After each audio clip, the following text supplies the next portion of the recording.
Good evening, everyone. Welcome to our mentorship program 2024. 11 weeks to transform someone's life. I stand before you as your master of ceremony for this auspicious occasion. My name is Deiria Lee, and it is both an honor and a pleasure to guide us through this remarkable event. Before we embark on this journey of discovery and growth, let me take a moment to outline the rules that will ensure our meeting runs smoothly. Your active participation and adherence to these guidelines will help create an engaging and enriching experience for us all. Some rules are: please use the hashtag #HTMentorship2024 for your picture on social media. Check on the stickers that indicate who is a mentor and who is mentee. We suggest you to sit close to your mentee to meet and greet. If you are online, please follow the instructions for our online host in Zoom. Please be sure that your smartphone has the silent mode activated. We need to leave the building by 9 p.m. With these guidelines in mind, I invite you all to embark on this journey of inspiration and transformation. Together, we will make the most of this opportunity and create an event that leaves an incredible mark on our personal and professional life.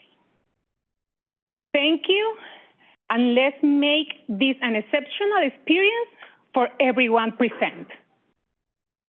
This event is being developed in hybrid format. In person and virtual participants, we have around 160 people. We are building the biggest professional community in Canada, and you are the most important part of it. You are our community. Thanks to our host, EY, volunteers, and HT board. Our event coordinator for the online event host is Yvette Astorga, who is an entrepreneur, and she is from Mexico. Let me tell you the agenda for our meeting. To develop our event, we have the following agenda. First, some words for our host. Next, some words for our Hispanotech president. Then, guidelines for mentorship program and general orientation by our mentorship program coordinator. Then, keynote, self-confidence, and resilience by Carlos Chalico. After that, it's time to take our memorable Mentorship 2024 forum. Then, meet your mentor and networking section. Finally, we have some closing words and survey. 11 weeks to transform someone's life. Consider these upcoming 11 weeks as a crucible for transformation, where mentorship and determination converge to scoop a new you. Let this journey showcase the boundless potential that emerges when we invest in ourselves and one another. As we progress through this week, remember, in just 11 weeks, we can profound lasting change. Cheers to the power of 11 weeks and the remarkable transformation they bring. Thank you.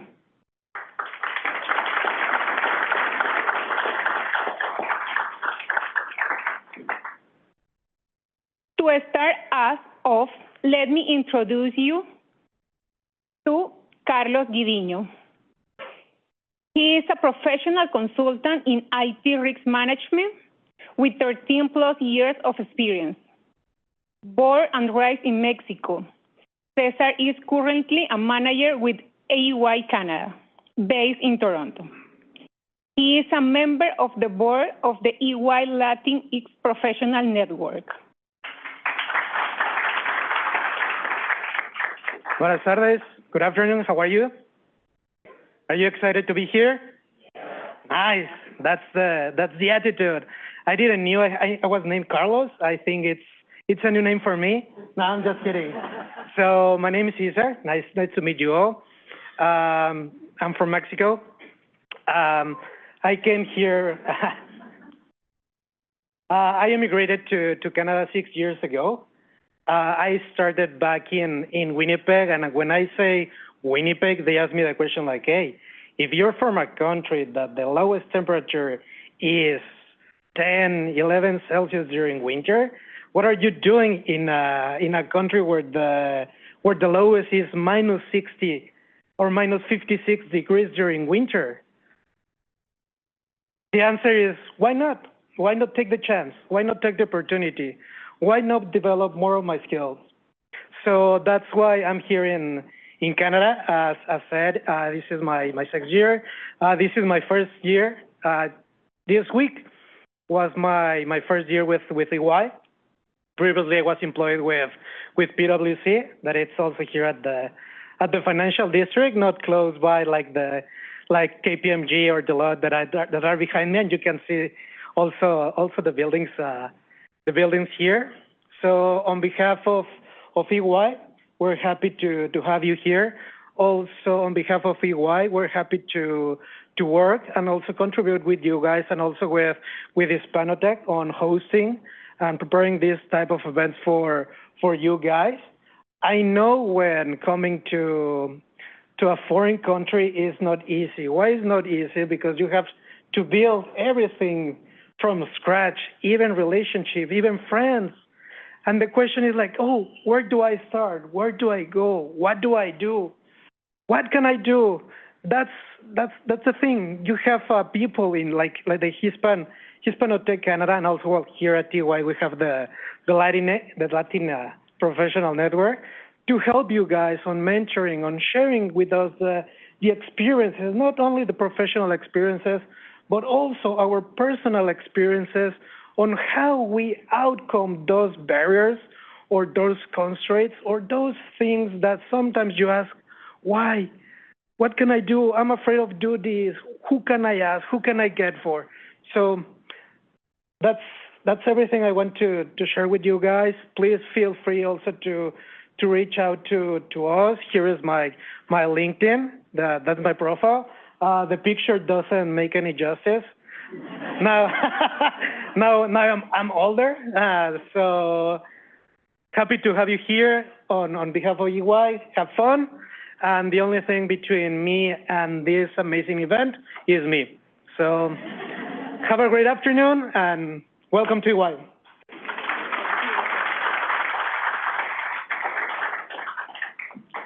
Thank you, Cesar. Next, we have our 80th president, who is Carlos Paz Soldán.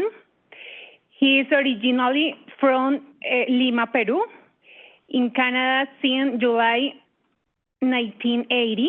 Carlos is an IT professional and entrepreneur and has worked for and with companies large and small in South America, Africa, and North America. He is president from May 2018 and Hispanotech board since March 2014.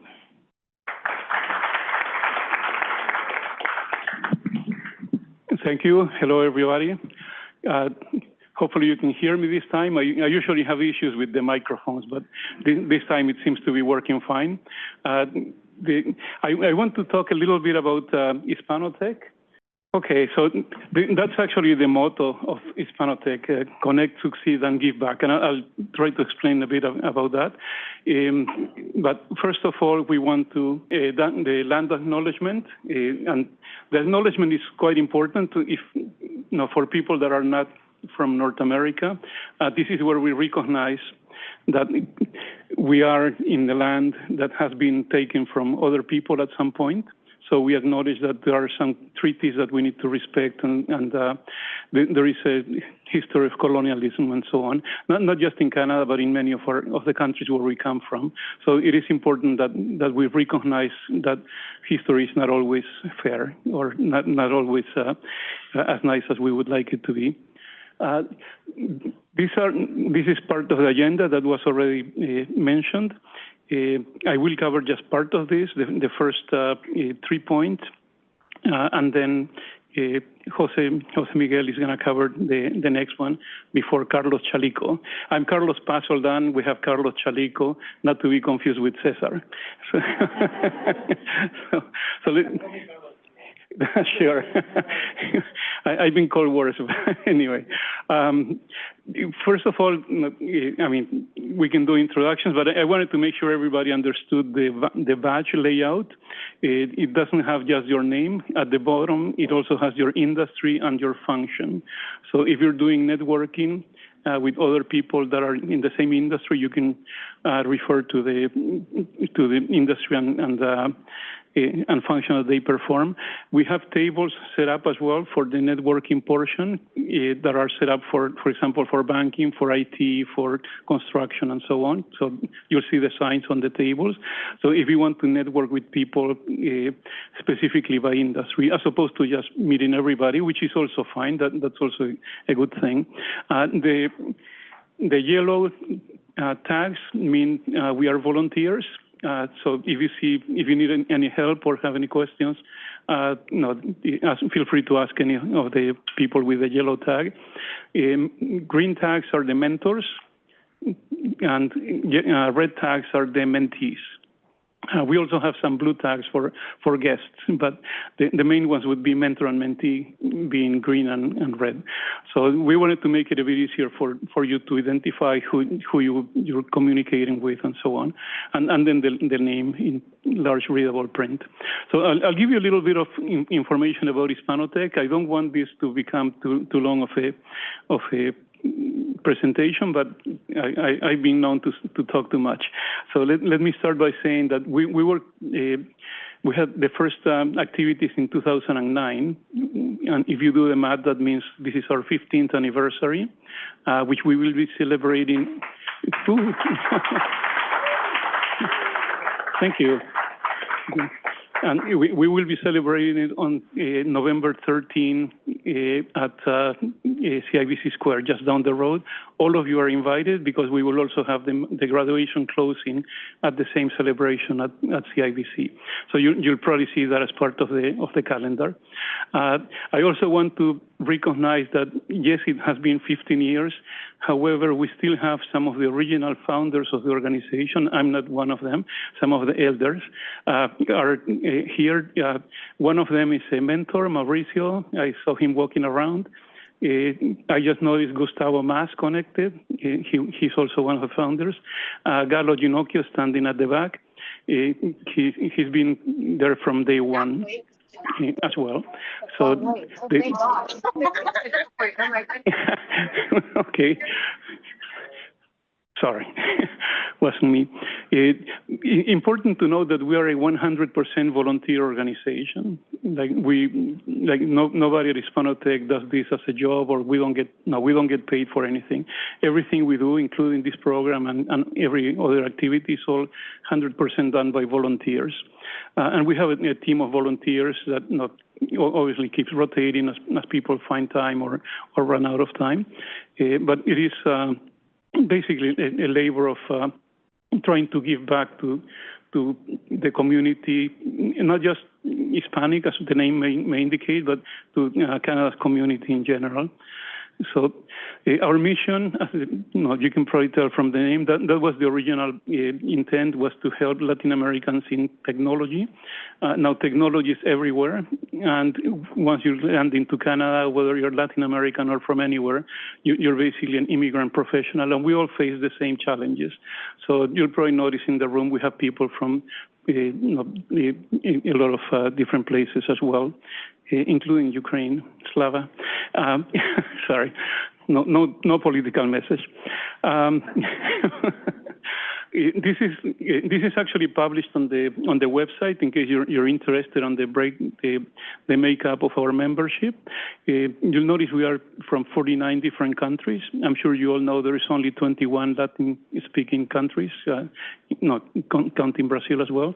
So there is people from a lot of different countries in the association, and we have a lot of people that have been members for a long time, some that are newcomers, they just arrived a week ago, a month ago, 3 months ago, and people that have been here, probably like myself, since 1980. I'm probably one of the ones that arrived earlier when Canada was being founded in 1980. So that's 44 years, if you're counting. One thing to note there, the LinkedIn connections. Everybody was invited to connect to the LinkedIn group for mentorship. Definitely do that because we are posting job openings and opportunities in there as well. So it's not just to, we don't do any promotion. we don't do any business, but it is, we share important information and important educational opportunities and so on as well. But there is also the LinkedIn for Hispanotech itself that you should also definitely connect. Once you connect with Hispanotech, you'll find that you have 5,500 new second-level connections. So if you're trying to grow your network, you already, you pretty much had a big jump in there. And you can look for people in your industry from just the same background and so on, and then either connect directly because they're second-level connections, or ask somebody else that you meet here or that you contact to introduce you to that person. If you're really trying to grow the network, that also gets you 631,000 third-level connections. But no, start with the second level first, and then grow your network from there. This is just a quick show of the membership growth in Hispanotech. It has been growing for many years. Even during the first year of the pandemic, we grew by 30%. Which was an interesting turn of events as well. The LinkedIn community, they say, is invaluable. It's actually very important for people that are trying to grow their network as well. These are just a summary of the activities that we do. We are talking right now about the mentorship, but we also do a lot of networking events and educational sessions about different topics. For example, tomorrow there is a networking for project managers or anybody in general. It's called Happy Friday. We do it with LPMN and Alpha, two other associations. We have representatives from the board of Alpha here and also from LPMN, and some of them are mentors for many years as well. So it's all associations that help each other, which is really great to see. Again, being volunteers, the more we can work together, the less we each have to work in, and the less duplication of effort as well. So I wanted to mention some of the supports that Hispanotech offers for career success. And I'm not trying to scold anybody. The reason I want to make sure that this is communicated is sometimes I run into people that say, "Oh, I'm looking for a job in project management. What can you recommend?" And I say, "Well, have you looked at the job board? Because we just posted 3 openings there." And it's like, "Oh, job board? What job board?" Okay, it's on the website. So if you go to the website, you'll find there the job board. There is a lot of openings. Some are specifically posted by organizations that are looking for immigrant professionals, because of DI initiatives or whatever, or they're just trying to find variety of thinking in their organization. So definitely check the job board. The mentorship program is what we're all here for. The professional networking, again, there is a lot of events. If you go to our website, you can see all the events that are upcoming and events that we had for the last few years. Last year, I think we had something like 28 events. So if you're trying to connect and grow professionally, there is no excuse to, there is no no reason why you shouldn't know more people. A lot of the events are hybrid, or pretty much everything we do now is hybrid since the pandemic. But we also have in-person events and virtual-only events. So there is a lot of activity as well. We have created some AI tools that you will probably hear about later in the program as well that are specifically for job search. I think I have a slide about that. They're free, published on the website, and you can, everybody can use them. We have a partnership with Roleplay. Roleplay is a company that creates artificial intelligence tools to improve yourself. Everybody in the group will also get access to that particular tool for free. That normally is $99 a month, I think, but US, so it's like $150. But you will all get access to that tool as well as part of the program. Some of the things that it allows you to do, for example, is to improve your pitch. Everybody says you should prepare an elevator pitch and know how to deliver it. That tool allows you to practice the cadence, the content, the length. It even tells you what syllables you need to improve pronunciation of or change the words, whether you're smiling enough or you're not moving your hands or whatever. So it's a very useful tool as well. At the end of the program, for people that graduate, and there will be a discussion about what that means, you will also get a digital badge that you can post in your LinkedIn and you can include as part of your resume, if you want to call it that. Again, we have a very robust volunteering program and a lot of strong alliances. I won't put you through the slides of alliances, but it's quite a few of those. These are the AI tools. I'll just mention a couple of them. The Job Seeker Advisor. You give it your resume, you give it the job you're applying for, and it will tell you whether your resume, how well it matches with that position, whether the keywords you need to include to make sure you pass the ATS filters, the applicant tracking system filters, whether the questions most likely that you will be asked, and what are the answers that you probably should provide, as well as it helps you do research on the company and the projects that they're working on and so on. So it really helps you prepare for interviews as well. And then AI and my job, that one is about when people say, what's going to happen with my job? You put your job in there and it will tell you, and this is based on studies that are published by Stanford University, Pennsylvania, Wharton School, Microsoft Canada, as well as the Conference Board of Canada. So this is fact-based, it's not just generative AI making stuff up. So anyway, feel free to look for those. They're published on the website as well. Just to give you a quick overview of hopefully quick overview of the mentorship program. This program is sponsored by CIBC, Enbridge, and obviously EY as well. We want to recognize their contribution as well and their support. Jose Miguel will go into some of the details, but I mentioned this is the 11th season that we're running the program. We run it once a year, and it started in 2015. So for all the math science graduates, that means we run it twice on the first year. Otherwise, the math doesn't work. So yeah, we decided to run it once a year. It is what is called a structured mentorship program. So it's not just networking and connection, but actual goals and objectives for each of the weeks. And we have presentations from subject matter experts in a lot of different topics. We use a proprietary matching algorithm, but of course, it always depends on how many mentors are available as well. Just for your reference, we use a platform to run the mentorship program. It's called Mentornity, which helps us with communications and progress tracking and so on. The mentorship LinkedIn group, again, if you haven't connected yet, definitely connect to it as well. So I know you cannot see that. These are the different steps that it takes to run the mentorship program. And it is quite a few steps. The arrow shows where we are right now.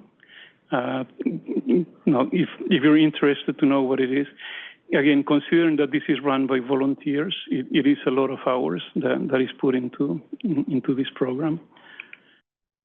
So considering that, I just want to say thank you to our volunteers. Again, you can recognize them by the yellow tag, but I'll probably ask for them to raise their hands as well. Deiri, Jose Miguel, Paula, Daniel Reyes, Galo, Citlali, Shersky doing posting on social media back there. So again, it's all volunteer people that are helping put this program together. Also, a big thanks to the mentors. All the mentors are volunteers as well. They have signed up on their own to help people, to try to help to try to save some of the pains that they went through when they came to Canada, to try to share their lessons learned and so on. So it is very remarkable that there is so many people that are willing and eager to participate on this. All our speakers, which are subject matter experts, they're also, I don't think we invited them tonight because of space limitations, but you will see, you will meet them as we go through the program. Again, they all volunteer to do this. And of course, a big thanks to our sponsor, especially EY, for welcoming us to this beautiful venue. The 40th floor is normally reserved for the best clients, so that includes you guys. So thank you very much to everybody, and I'll pass it on to Deiri again.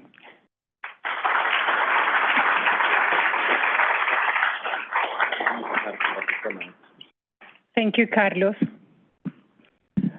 To better understand how the program will run, we have Jose Miguel Figueroa, who is our mentorship program coordinator. Jose is from Ecuador. He is electronic engineer with IPC CID certification, specialized in manufacturing solutions, design, and has more than 10 years of experience in the technology sector, primarily focused on manufacturing companies in the automotive industry. Currently, he works as a hardware and automation designer for iGuard Corporation in Canada.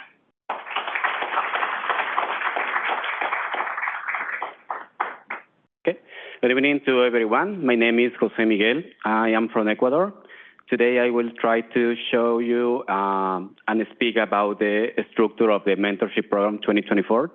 The topics that we were talking about will be the introduction, the case success metrics, certification and recognition, mentorship topics, mentorship sessions, and with a second only, I can see the screen. Okay, the next one is contact media and closing, and if you have any concern about that. Great. The mentorship program has the objective of assisting international training professionals to initiate or advance in their careers in the Canadian labor market. This is the 11th session of the mentorship program. We'll deploy the program through the MentorMe platform. We have onboard process, 2 sessions, one for mentors and another for mentees. As well, we have the events in online using some platform. We'll have 7 guest speaker sessions on relevant topics, and as well we have a midterm event that is an expert panel of strategic sectors. The case success metrics for this program are the following. The attendance will be at least 80% of planning sessions. The requirements will be onboarding training, midterm and final surveys, preparatory documents that you will receive through the mail, and the interaction with your mentor or your assigned mentor. For that, we need at least 7 hours of work and register in our platform MentorMe. As well, you need to obtain a recommendation for your mentor to graduate. Okay, when you finish successfully the program, you will receive a certification and recognition. For mentees, you will receive a certificate of completion and digital badges you receive in your email, and you can show in your social medias like LinkedIn. And as a mentor, you will receive a digital badges and letter certifying The contribution as mentor and volunteering hours, and only if you are eligible, if your mentee graduates. The mentorship topics that we will talk about, will develop this 2024 mentorship program will be the following. The first week we're talking about the kickoff and self-discovery. We will have onboarding mentors, onboarding mentees. The topic number 1 will be goal settings and action plans. The next one is building your brand and digital presence, AI tools in your career. You will have a midterm event that is networking and expert panel. The topic number 4 will be job search and preparation. The next one will be networking strategy. The topic number 6 in the week 10 will be job application and interview. And the next one will be the getting and keeping their job. The idea of all these topics is that through the develop the program, you will receive the experience and skills that you assigned mentor can you share with you. This is the main idea in this program.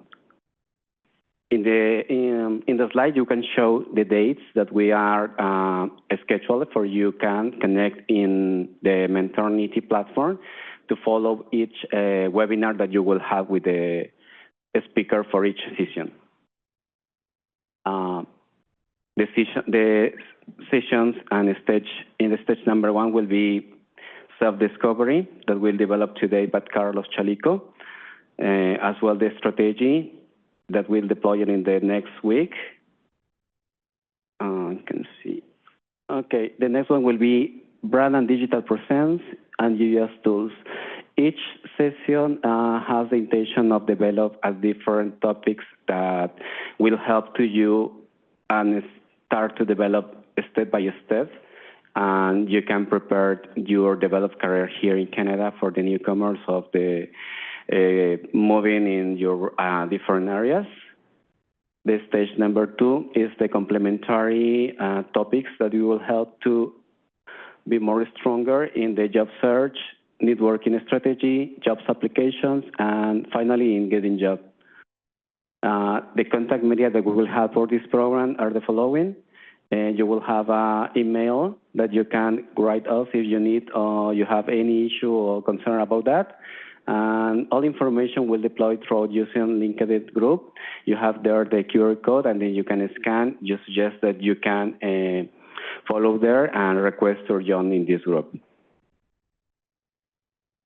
This is the all information for the program that we'll have to you for this. Okay, right now it's possible that all persons that are now connected in our group can scan the QR code for join, because right now we don't have all people. So we have 100 something people connected in our group. The people online as well, please. I don't know if you can scan or you can follow the link that is showing in the screen. Thank you, Jose. Okay.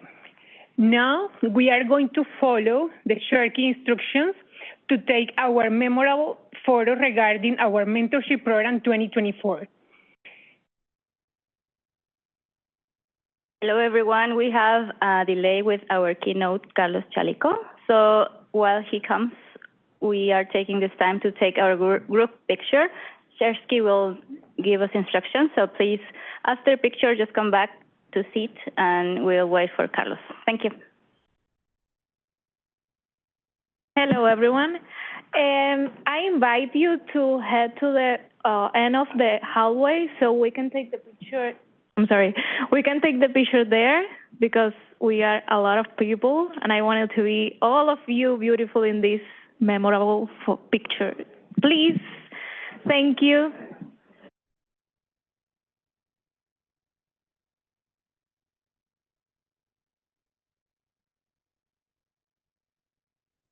Well, I will take a first photo. So 1, 2, 3.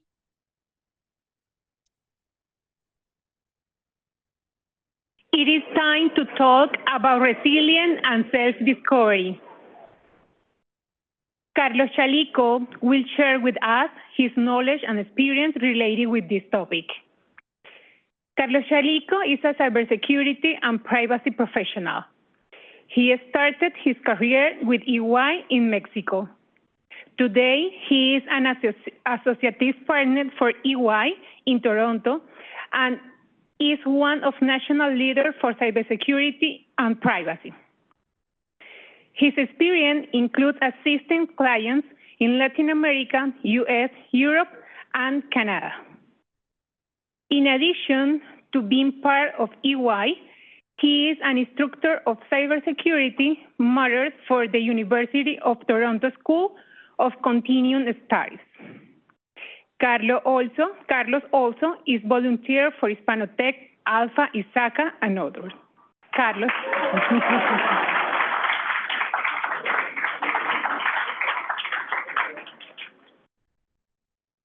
Hello, how are you? Oh, so what happened on the first part? Wasn't it exciting? Are you excited or not? Okay, I will try to believe that. Thank you and welcome. Where's Cesar Gudino? Over there. Thank you so much. Cesar just welcomed everyone. This is our casa is your casa. It sounds weird, but that's how we say in Spanish. So nuestra casa es su casa. Thank you for coming here. It's always great to be here with you. And the intention today is to share a little bit about my journey. You already know that I was born and raised in Mexico. I have done cybersecurity and privacy since a long time ago and collected some designations. Have been with this firm since 1996, so do the math. It's a lot of years. I have always, since I started my career, been a member of different professional associations. ISACA, the IAPP are some of those. I moved to Canada back in 2012, and early in my journey, when I moved to Canada in 2013, a year after I came, I will share the story a little bit later, but I was just invited to be a teacher for the University of Toronto, an instructor, and I have been 10 years doing that, and I love doing that in person. I hate teaching online. I'm sorry for the guys that are online. I'm sorry, it's just because I cannot see you, and that's weird for me. But I have the in-person combination here, so I love this. When I came, and I will go to those details later, I was just trying to find my group and my community who I thought I should belong to. And one part of that were the IT, cybersecurity / privacy organizations. But in addition to that, I was looking for Latin American groups. And Hispanotech is very unique because it was the one that was combining the two things I was looking for, technology and the Latin American gang. So it was phenomenal to find organization and be part of it. LPMN, which is another organization, was the first one I found within the Latin community. And I still remember the lady, Alicia, I don't remember her last name. I think the last name is Gutierrez, who was the president of LPMN at the time. She was phenomenal for me. And then the president who came to LPMN after that, Elizabeth Mansouri, was phenomenal for me. And I found a lot of amazing people as I was going through my journey. I will share more details in a second. That helped me understand that we need to pay forward. So that's what I am trying to do now. I love writing, as weird as it may sound. I started writing technical stuff when I was in Mexico. I used to write for newspapers and magazines on cybersecurity and privacy. And then one day a friend of mine said, Carlos, have you tried narrative and creative writing? And I said, no. And she said, well, why don't you try so? I think it will be cool for you. So I started and I loved it. And before moving to Canada, I started writing. I had the idea of writing a novel, but then I came to Canada and the inspiration just went a go. And it has been very hard for me to go back to writing. In 2018, I tried again. There's a fantastic workshop at the University of Toronto that is focused on creative writing in Spanish. And I took the program, and in 2019, there was a book that was published to celebrate the 10th anniversary of the program. And they selected different texts from different students, and I was lucky enough to have one of my texts selected. So in that book, Nostalgia Bajo Cero, you can find a collection of short stories, and one of those stories is mine, that is describing my own experience as a kid when we had the earthquake in Mexico City in 1985. I love riding my bike only in summer. I love Canada, but I don't do that in winter. I do have very brave friends that do that in winter with fat bikes. I don't do that just in summer. You will never see me in a bike. Well, maybe not never, not now, see me in a bike in winter. And something I started doing recently is that I play drums. I used to play drums when I was a kid, and I have gone back to that. So from time to time, I play drums at a hidden bar in Mississauga. That's a little bit more about me. Now, how is it that this happened? I was happy in Mexico. I was a partner for this firm in Mexico. I had been with EY for 16 years in Mexico. Everything was going well. And then I made the decision of moving to Canada. I remember a partner of mine. She was the head of the legal services in EY in Mexico, and she was saying to me, I cannot believe what you are doing. It's like if you are just taking your life away and putting it in a box and just taking it with you. So how is it that you are doing that? And I said, I don't know. I don't know. The thing is that I feel this need of moving, and I have these reasons to go somewhere else. And the reasons in my case, you can have your own reasons, of course.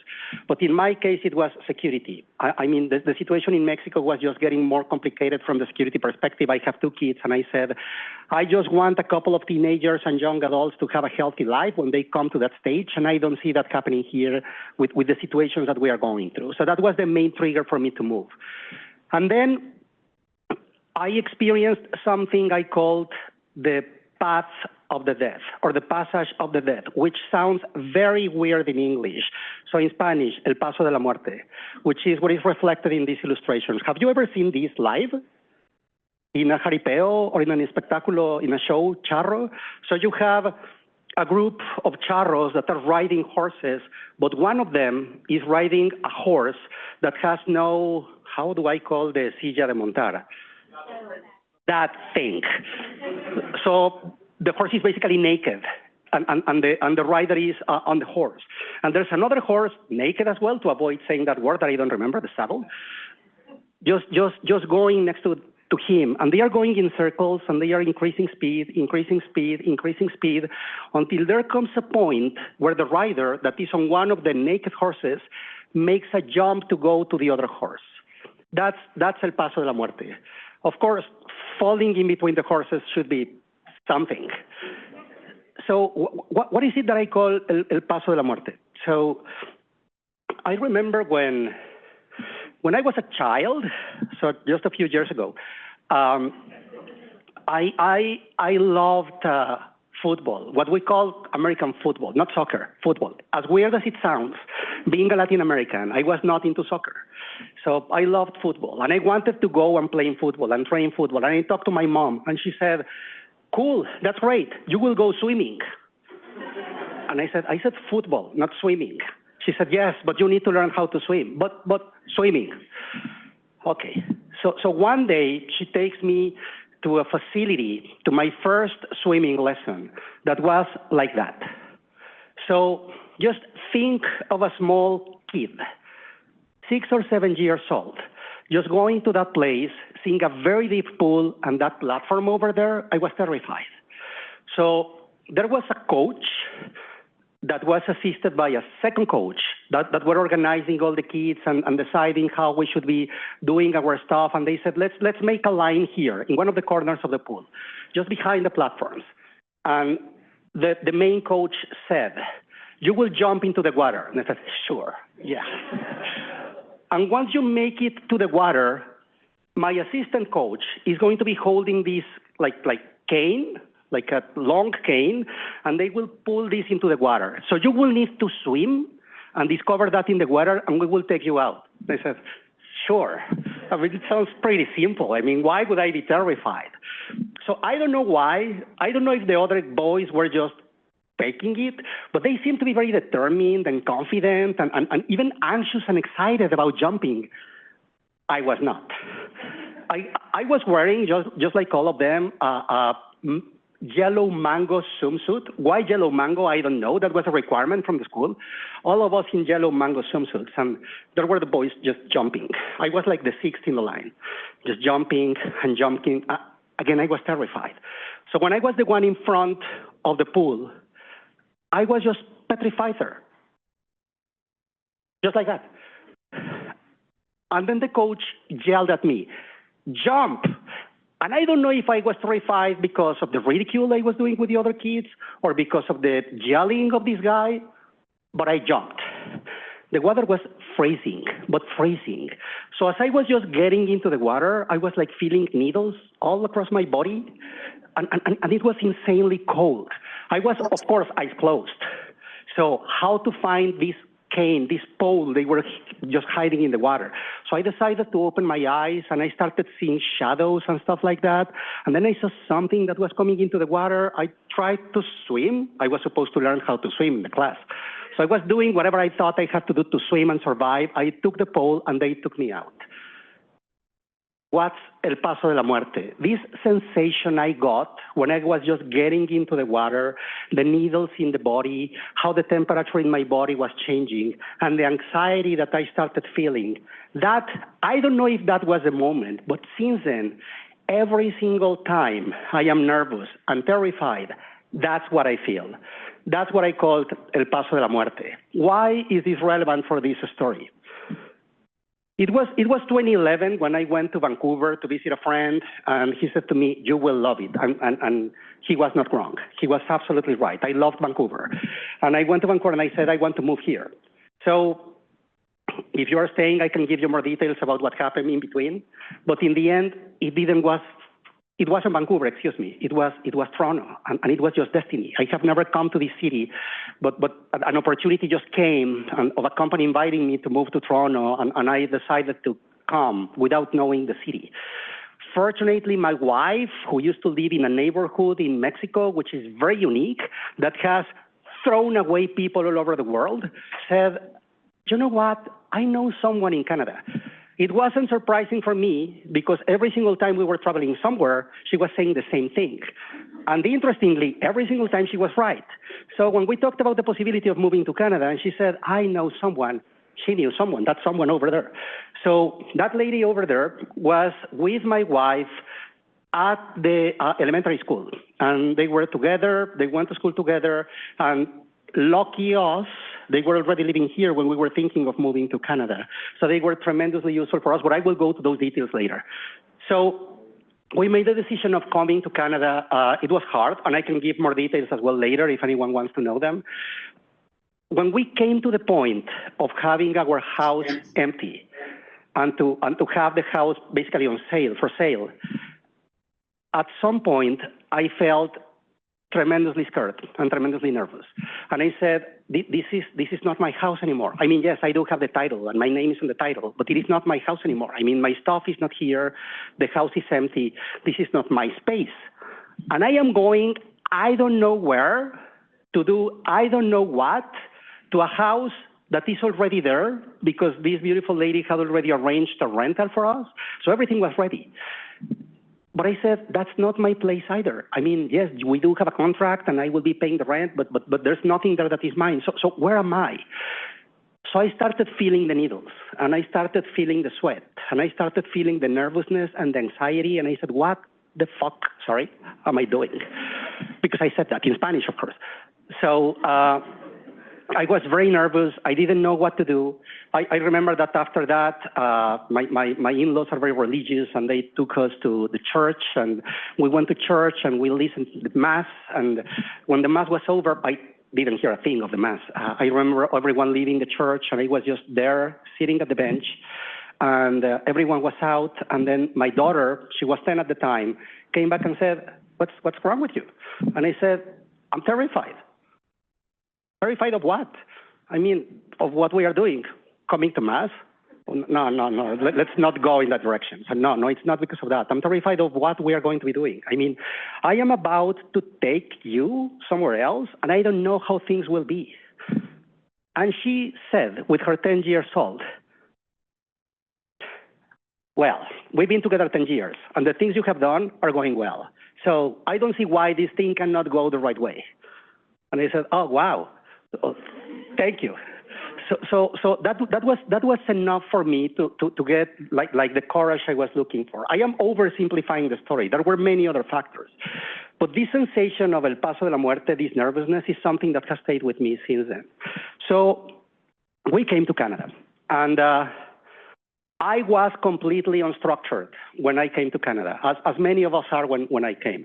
Now that I am delivering this presentation, yes, I talk about goals and SMART and many things, of course, because I have had the time to think of the things that I did wrong and right, and I can just build that in this nice presentation.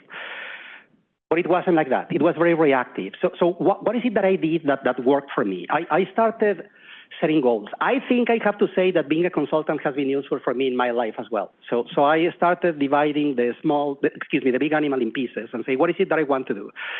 I need to start defining goals. I already have a job, but I am not inserted in this society. No one knows me. I am just the immigrant number 1, 2, 3, 4, 5, 6, 7, 8. So I need to start building my brand, and I need to start connecting people. So I need to start defining goals. I need to start defining actions that I am going to be executing. And this definition of SMART for goals is something that is very common when it comes to management. So let's keep that as well in our life. Let's avoid overcomplicating how is it that we are going to be settling down in the country and defining how is it that we're going to be managing things. Give me 1 second, please. To the ones that are connected remotely, can you see the screen now? Can you see the presentation? Perfect.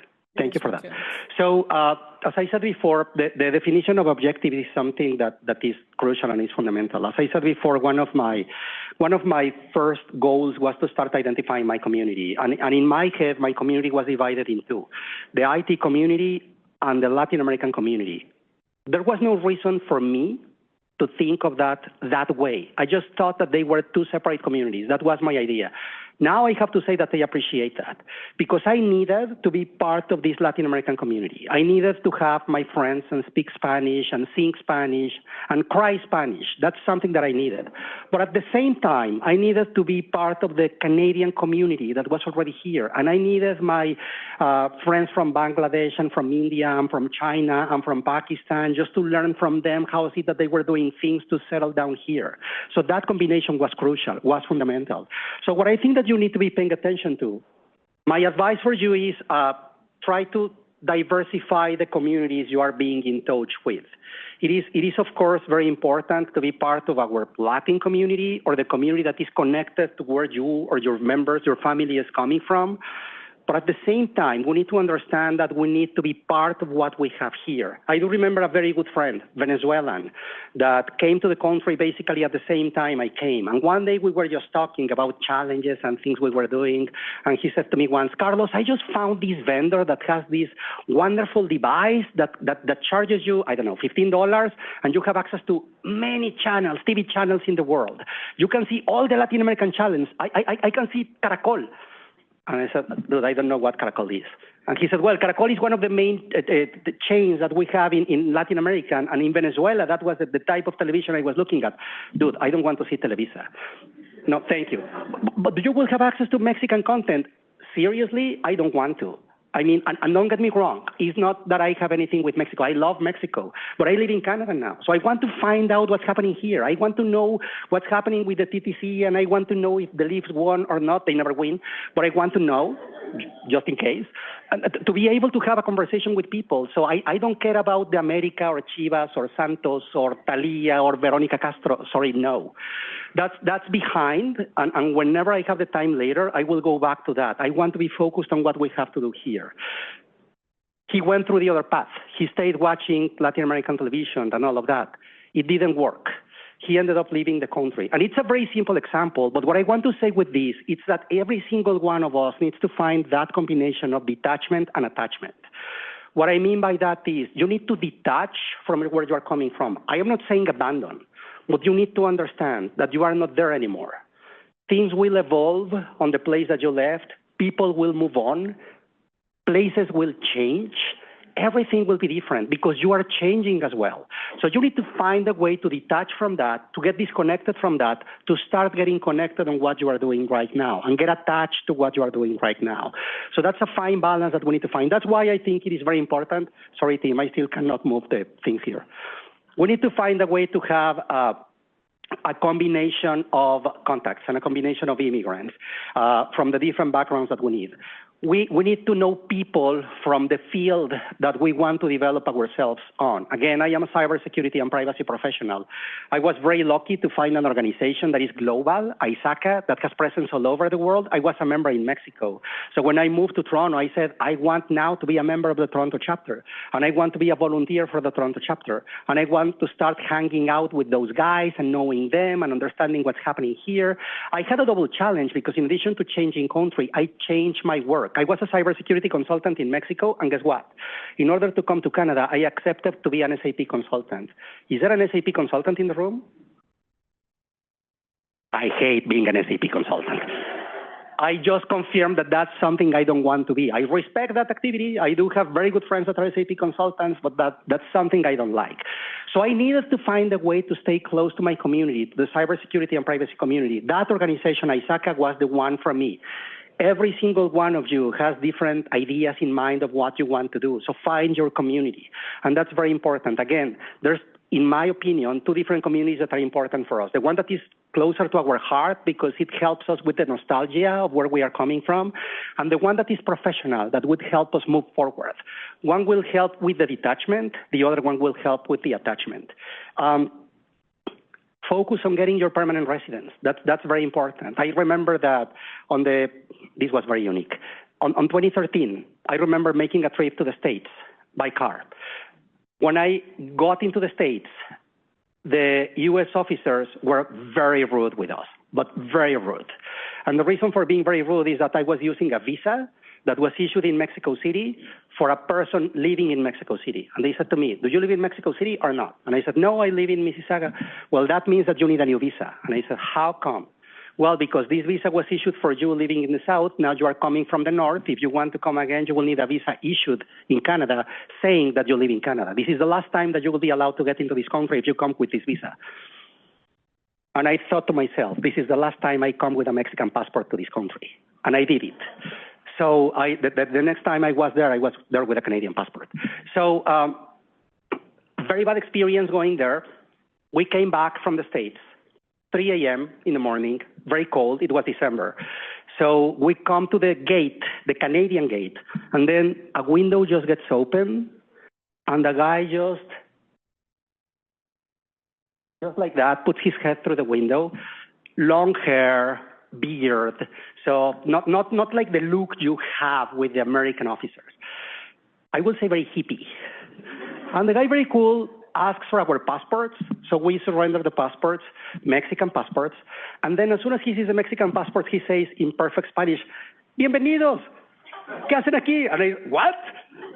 So I said, well, we are just coming back from the States. No, in Spanish. Okay, venimos de Estados Unidos, estamos de regreso, fuimos a pasar unos días y vamos de vuelta a casa. Oh, that's cool. So is it English or Spanish, dude? So we started just having a conversation, and the guy explained to us that he was able to speak Spanish because his brother-in-law was Mexican. And he said, don't do what my brother-in-law did.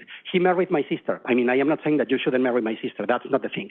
What I want to say is, he married my sister, he moved to Canada, and he never became a permanent resident. Guys, we need more people. So please get focused on your permanent residence and then become a citizen. We need that from you. And I said, oh, wow, so thank you. So my advice for you right now, I don't know what your status is right now, but that's something that is very important. And the opportunities and many things will change when you become a permanent resident. So get focused on that. Again, as I said before, attach, detach, and don't look back. That's what we did. I was convinced when we left Mexico that I didn't want to have an opportunity to go back because it is tough when you make this change. And I said, I don't want to have a door open because if I leave a door open, I will use it. And I don't want that. So I will close all the doors to be sure that I have to stay here. So in order to make all these goals something that you can work with, something that is very important for you to have, you need to have your crew to support you. So that's my squad. I was very lucky because I came to this country with my wife, with my kids. They were 10 and 5 when we came. Now they are 22 and 17. I will not say my wife's age because we still have a good relationship and I don't want to break it. Not now. And then with time, we added Leia to the family. So that's our squad now. And I am sure that many of you have that luxury of having other people that is close to you, surrounding you in this journey that you are going through. But maybe that's not the case. This is working perfectly well now. Thank you. So if you don't have that close squad, that immediate squad that can be there with you, that can be there for you, build it and look for it. And that's precisely the purpose of these wonderful organizations. When I found Hispanotex, I said before, I said, wow, this is cool because this is bringing together the two elements that I want to have, the Latin component and the IT component. So I became a member a long time ago. I don't remember how many times I have volunteered for being a mentor. I was just trying to remember if this is my 5th year, my 6th year. I don't remember, but I love it. And I love the passion that is put in the program and the connections that are made and how it works. LPMN is another organization I have mentioned that before. It is fantastic. It is focused on project management. It is focused on Latin American people, or at least that's what they try to do. And I say that's what they try to do because the success the organization has had has attracted the attention of people that is not a project manager or people that is not Latin American. And they have found the power that this community is building, and that's why they are going to it. So there's many organizations that can be out there for you to help with this element, with building the squad. I recently found Alpha in the States, who happens to be a Latin American organization that has existed in the States for more than 50 years, and that is creating a tremendously useful platform for Latin American people, entrepreneurs, students, and professionals to succeed. And I said, why don't we bring this to Canada? So 2 years ago, we created Alpha Canada, and now we are opening more chapters across the country. We have the Toronto chapter, the Montreal chapter. We are working in Vancouver, Ottawa, Calgary as the next ones to come. But something we said is we don't want to do this alone. In this search for having a community and for having a squad, we said Alpha is nice as a platform, but it means nothing if it works alone. So let's find a way to work with other associations to be effective. And I am very excited and very proud to say that we have succeeded on doing that. Right now, we are working with Hispanotech, we are working with LPMN, and we are working with other Latin American organizations to do more for this community. Now, on the professional side, as I said before, I have seen always two communities, the Latin American one and the professional one. I have always been connected to ISACA, ISC Square, the IAPP, and then later, I rejoined EY, which is what I consider home. I have been working for this organization for a long time, and the University of Toronto. So build your own extended squads. Identify those communities that you want to be part of so that you can join them as soon as possible. And something that I think it's clear, it's that we are social animals. I consider to be a people person. I consider myself to be a people person. And as incredible as it sounds, I consider to be a very shy person as well. I have found tools to help me deal with this shy aspect in my life. I took drama lessons a long time ago, and that was tremendously useful for me. I worked in sales, and that was tremendously useful for me. When I moved to Canada, at the very beginning, in my networking exercises, I remember that I always said, I am in promiscuous mode, meaning that I am willing to talk to anyone. And I was talking to anyone. That took me one time to be dressed as a Peruvian, representing the government of Peru in the most important mining conference in Canada, me being a Mexican. So how I ended up dressed as a Peruvian representing Peru, Carlos, did you hear that? So I don't remember, I don't know, but those were the type of things that I ended up doing. And that's been phenomenal. So what I want to say is your network is fundamental, and your network is an instrument and is an element that you need all the time, not only when you are looking for a job. If you got the job that you are looking for, the network is still relevant because they will need you and you will need them. So you need to maintain your network over time and be in touch with your friends and be in touch with your contacts. Identify what is useful for them and identify what you can get from them so that you can make this exchange constantly and you can add value and deliver value. It is always tremendously useful, so keep it. It requires constant maintenance, as I said before. At least in the time I have been in Canada, at least 5 job opportunities have come through my network, not through LinkedIn, not through Indeed, not through any other database out there in the market. It came through conversations with people when I was talking to them about my interest in looking for another job. I cannot remember on the other side how many opportunities I have referred to my contacts. It's been more than once. Some of them have been to join the firm. Some of them have been to join other organizations. As part of this constant interaction we have within our communities, we constantly listen about positions that are open. And when you know of someone that is looking for a job, it's just easy to make the match. Oh, I know that this company is looking for whatever, and I know that that person wants that whatever. So why not connecting them to see if something happens? It's been successful sometimes. So think of keeping that network always active. Don't be shy, and if you are like myself, just find some tools to control that and to lead with that. I will say that playing drums has been tremendously useful for me. I have lost the fear to ridicule. I remember that I started playing drums, and then one day my teacher said, I will be playing at a bar, why don't you come and see me? And I said, sure. So I went, and he plays bass. So he was playing bass, and the band was phenomenal. And then at some time, he had a break, and he went to the table I was sitting at, and he said, "Did you like it?" And I said, "Sure." And he said, "Well, in 2 weeks, you will be there." And I said, "Yeah, sure." So my classes are Saturday mornings. So 2 weeks later, on Saturday morning, we were just practicing a song. And then when the class was over, he said, "Well, see you tonight at 8. And I said,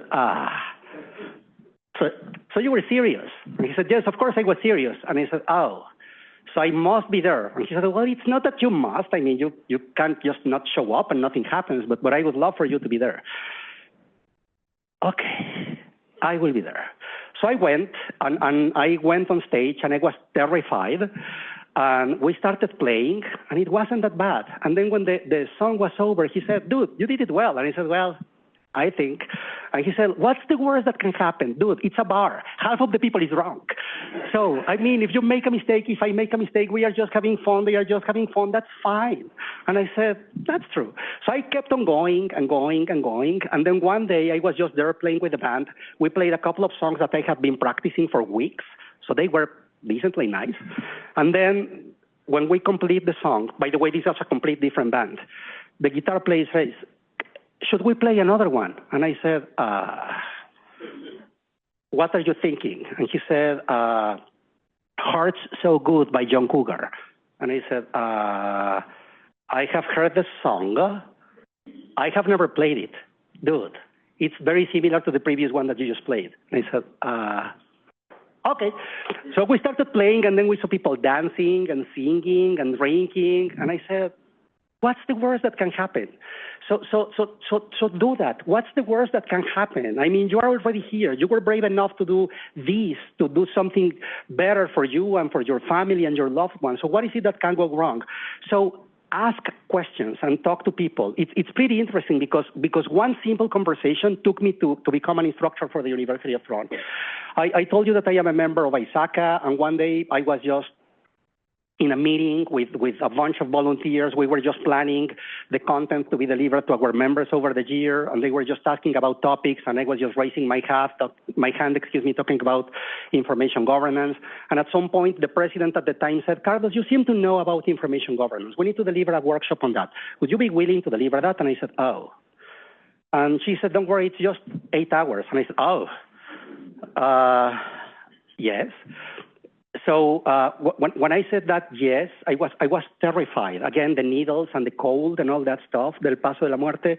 But I overcame that situation, and I said yes. And then I remember leaving the room running and looking for that lady that was the president of LPMN, Alicia. And I said, "Alicia, I did something stupid. They asked me to deliver a workshop, and I said yes."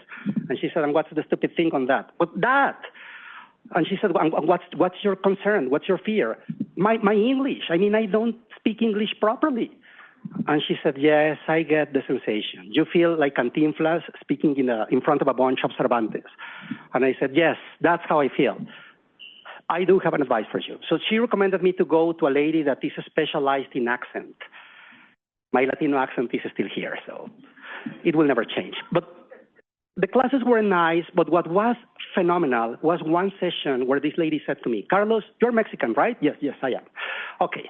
And you are nervous about your accent?" "Yes, yes, I am." "Okay. Let's call the elephant in the room." And I said, "What does that mean?" "The elephant in the room." "Yes, I heard that, but I don't know what that means." "Don't you have that expression in Spanish? El elefante?" No, that's nonsensical. And then she explained to me, the elephant in the room is something that everyone is aware of, but no one is brave enough to call that out. So the elephant in the room in your situation is your accent. And the fact that you speak Spanish as the first language and English is the second one, and you are nervous because you are going to be making mistakes when you are speaking. So before anyone calls the elephant, which is that, you call the elephant.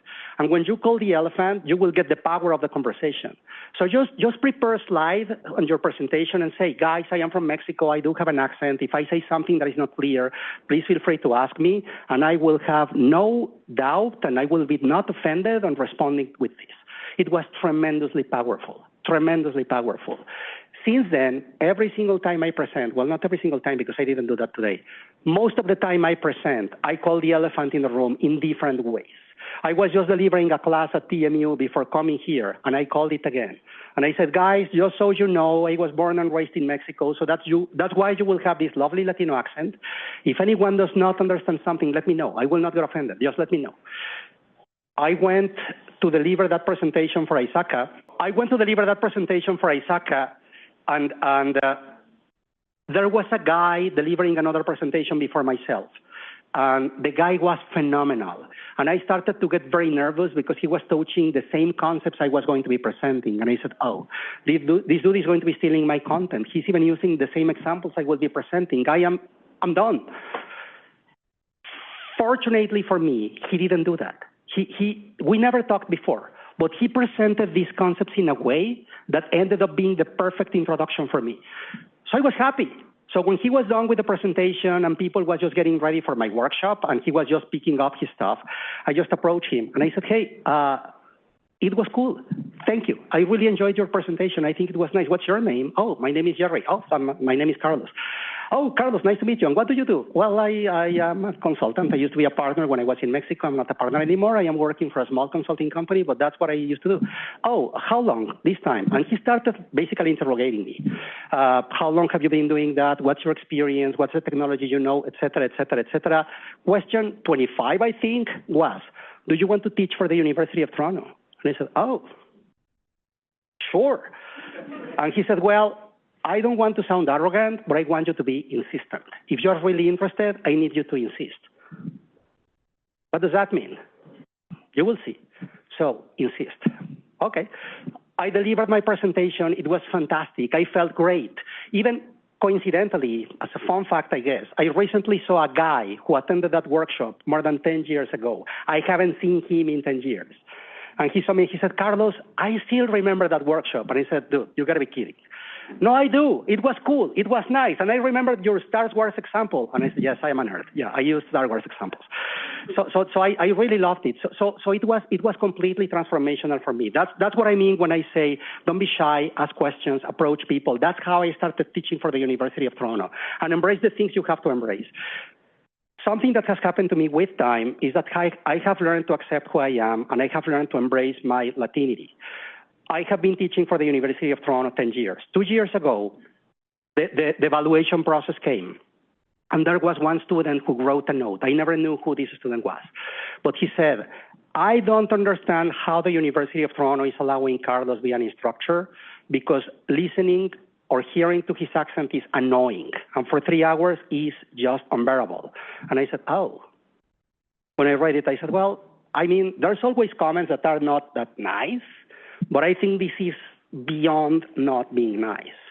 Shall I consider this to be racist?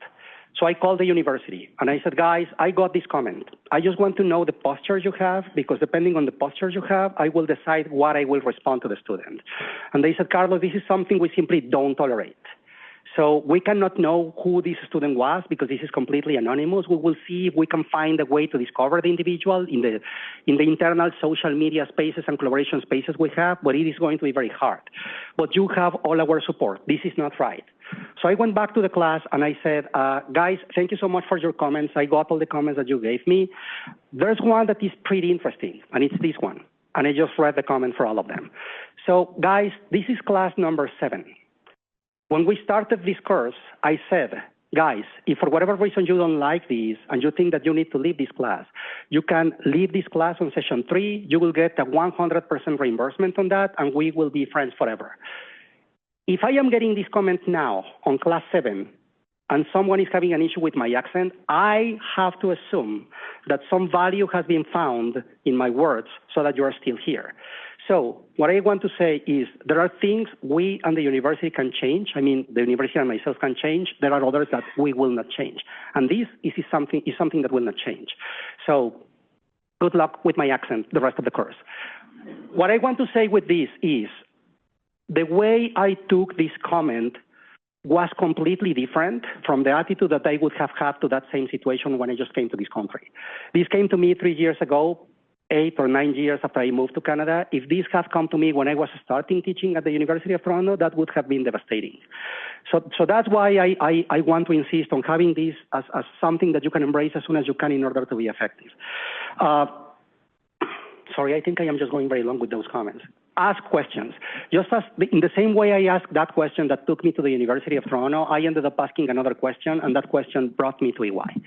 So I was just looking for opportunities, and then at some point I remember talking to a friend of mine in Mexico, coincidentally, and I said, dude, I am just thinking of going back to the firm. Sure, when are you coming back? No, sorry. I am thinking of going back to the firm, but not in Mexico. I am trying to look for an opportunity to go back in Canada. Do you think that's possible? Yeah, sure, we can give it a try, and I'm back. And then I remember that I came to the firm, and we didn't have a Latin community. I suggested the creation of a Latin community, and the Latin community just exploded. And then one day they sent me to the States to attend a convention. It happened to be the convention from Alpha, and I said, I love what I am seeing that these guys are doing here for the Latin American people, professionals, students, entrepreneurs. I approached them and I said, have you ever thought of doing this in Canada? Is this something that you're interested about? And they said, sure. We haven't found anyone who is interested in helping us, but sure. And I said, well, that's something we can fix. So it's just that asking questions that we can find things that can be there for us. When someone says no, just understand why, ask and analyze. Try again, don't give up, and don't lose your head. When I came to this country, I told you that I came with a small consulting company, an SAP consulting company. I rediscovered that I don't want to be an SAP consultant. So at some point I said, I want to go to another company. I was talking to a friend of mine. Very funny way to talk with that lady, and I can give you details after this, but I was talking to her and I said, you know what, I am looking for a job. And she said to me, there's a friend of mine that is looking for someone with your skills, so call him. This is his contact information. So I went to the website of the company this guy was owning. He was the owner and the founder, and I sent an email to him, and I said, his name is Terry. Terry, I just talked to Estela, who is a common friend, and I know that you are looking for someone. I think that I can respond to what you are looking for. And he replied right away saying, Carlos, thank you so much. If you go to the website and you see the people that is working for this company, you will realize why you cannot be part of this company. And I said, oh. So I went to the website, and I went through the directory of executives more than 10 times, and I never found a reason. I thought the only one that could be a reason is that all of them were lawyers, and I was not a lawyer. I am not a lawyer. And I said, oh, that's weird. And I was very angry, and I was about to respond, just complaining about how rude he was with that response, and I said, I'm angry, so I need to do something, cool down, and then go back to this. So I went to a bar because there was a get-together for privacy professionals, and I remember knowing a very nice lady of Italian accent that was very impressed because I was able to pronounce her last name properly, Carrera.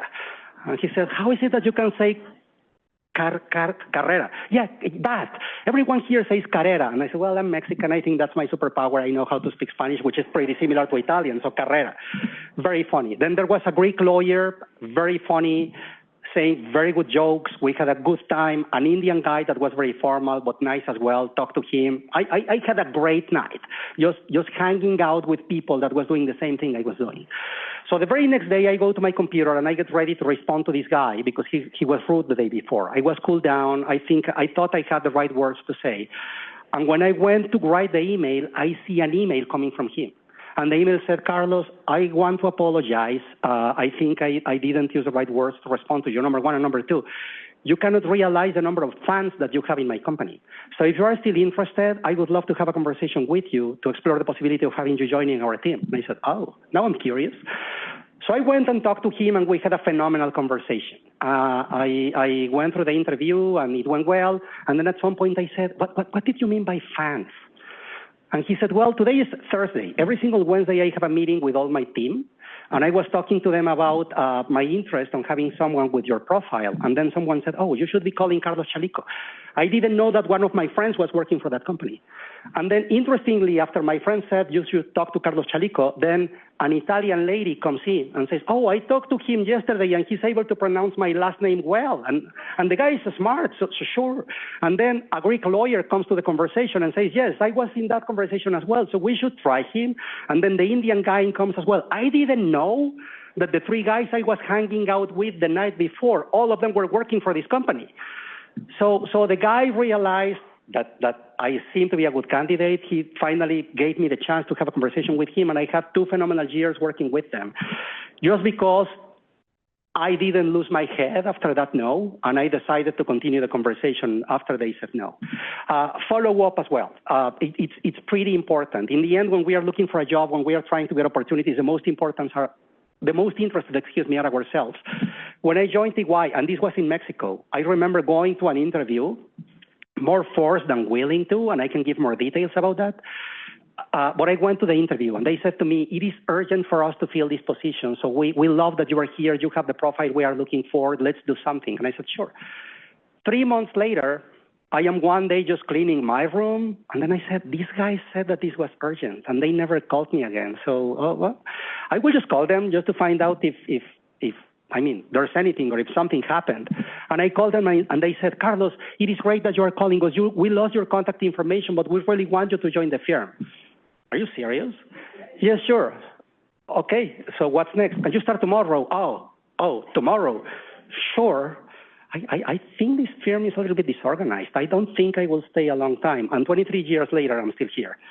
If you do the math, it doesn't go 1986 with 23 years, and can give the details on that as well. But what I want to say with this is follow up. You never know what will come with that. It is pretty important.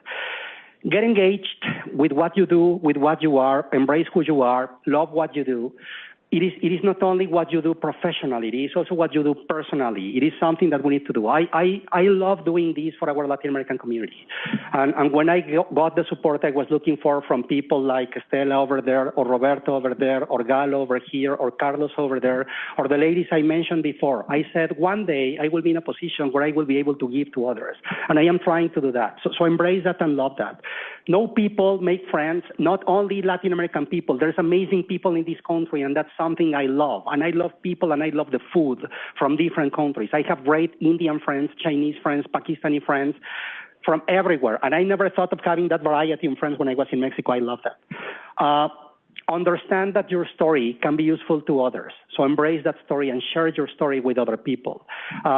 Find ways to help and support others. The way you help others, you will be supported as well on time. And just to start closing, I was last week attending the Alpha convention. I was just talking about this organization, Alpha, that is now partnering with Hispanotech, LPMN, and some others. It is phenomenal. And something that was cool is that I was there to receive an award that was recognizing what we are doing in Canada. And when I say what we are doing in Canada, I am not talking about Alpha only. Of course, this was an award coming from Alpha, thank you. But this is something that would have been impossible without the support of other organizations like Hispanotech and LPMN and all of the ones that are working with us. Something that I love from this event is that they said we need to reframe our stories. We need to find a way to share these stories with other people in order to start exchanging what we have to exchange. Something that has me very excited is that in the last 3-4 years, different organizations in Canada that are just focused in the Latin American community have started to work together. And something that I myself have started to call the Latin Collective is going, I think, in the right direction. I love the way that now Hispanotech and LPMN and Alpha are working together just to try to do something positive for the Latin American community. There's a couple of events that I think is important to call out. LPMN, the last Friday of every single month, they organize something that they call the Happy Friday, which is an extraordinary networking event that has the intention of connecting people that is looking for opportunities and looking for a job. The next Happy Friday is happening tomorrow. Am I right? So if anyone is interested in attending this tremendously useful networking opportunity, go to the LPMN page on LinkedIn and you will be able to get the information. It's phenomenal. I try to be there every single time I can, and I will do my best to be there tomorrow. That picture is from one of those sessions. So it's fantastic. Something that is coming so that you have in mind as well, September the 28th, there's another Latin organization that is called Casta Latina. That's a Saturday that is calling for a conference that will last for a day. There will be sessions, there will be workshops. Everything is in Spanish. I have my hesitation on having everything in Spanish, but everything will be in Spanish this time. And something that is remarkable from the founder of this organization, Daniel Martinez, is that he has the power of calling 20 different leaders from 20 different organizations to attend this conference. And all of them, including myself, Carlos, LPMN, have said yes, and we will be there. I have to fly to Lima, Peru on the 26th to deliver a conference, and I am flying overnight on the 27th just to come to that conference because we are very committed on making that happen. So things are moving, things are evolving, and I think that we are seeing the power of the Latin community. And something we want to do is to rebrand Latinos, because we want to show to our Canadian folks that we are able to do more than just having good parties and having fun. So embrace that, take that, and I will be here to respond to more questions. Tocayo, on that thing that we had with the tickets, is that something you want to do? Okay, they will announce it. So thank you so much for coming. Thank you so much for listening to this. Sorry if it was a little bit unstructured at some times. I just picked some passages from what I went through that I thought were relevant for you to know. There's much more details in between the lines. So if anyone is interested in knowing more about this, what I do for EY, what we do at Hispanotech, LPM, and Arfa, or beyond that, just let us know. I will be around. Thank you so much, and enjoy the rest of the night.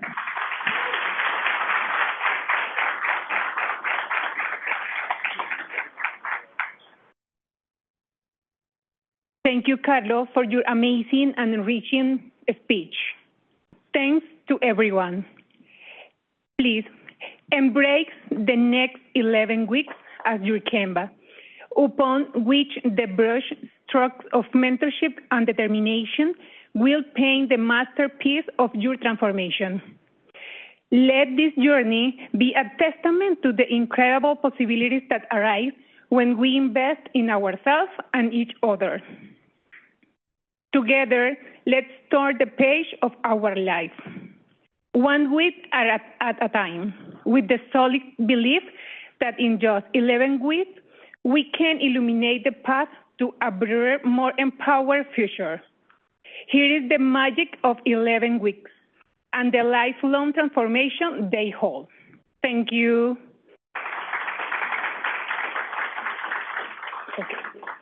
We will share the QR code in order for you to complete the small survey related with our event.